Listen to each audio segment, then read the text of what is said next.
আচ্ছা, এখন আমরা বুলিয়ান স্বতঃসিদ্ধ এবং প্রমাণ অর্থাৎ বুলিয়ান থিওরাম অ্যান্ড প্রুফ শিখব। তবে এইটা থিওরামগুলা বা প্রুফে যাওয়ার আগে আমাদের কিছু বেসিক জিনিসপত্র বুঝতে হবে। যেমন এইটা সার্কিটের চ্যাপ্টার। বাইনারিতে আমরা যেমন 0 আর 1 পড়েছি, 0 আর 1 ছিল। এই দুটো ছিল বিট, মানে ২ টা ডিজিট ছিল।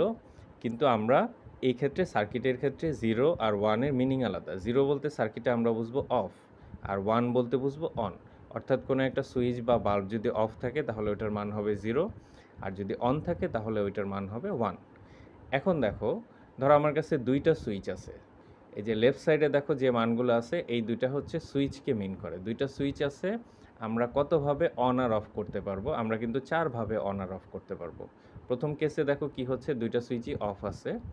আর ডান পাশেরগুলো হচ্ছে বাল্ব বা ফ্যান, যে কোনো কিছু আমরা আউটপুট হিসাবে চিন্তা করতে পারি। তো ২ টা সুইচ অফ থাকলে বাল্বটি তখন অফ থাকবে। এই সেকেন্ড কেসে হচ্ছে প্রথম সুইচ অফ আছে, দ্বিতীয়টা অন আছে, তখন বাল্ব কিন্তু জ্বলবে। আবার প্রথম সুইচ অন, দ্বিতীয় সুইচ অফ, তখনও বাল্ব জ্বলবে। আর লাস্ট কেসে দেখো ২ টা সুইচই অন আছে, তখনও বাল্ব জ্বলবে। এখন এই ৪টা যোগের সূত্র হচ্ছে আমাদের সমান্তরাল বা প্যারালাল সার্কিটকে বোঝায়। কিভাবে বোঝায় আসো দেখি। আমরা জানি কারেন্ট সবসময় পজিটিভ থেকে নেগেটিভ দিকে এইভাবে ঘুরে আসবে।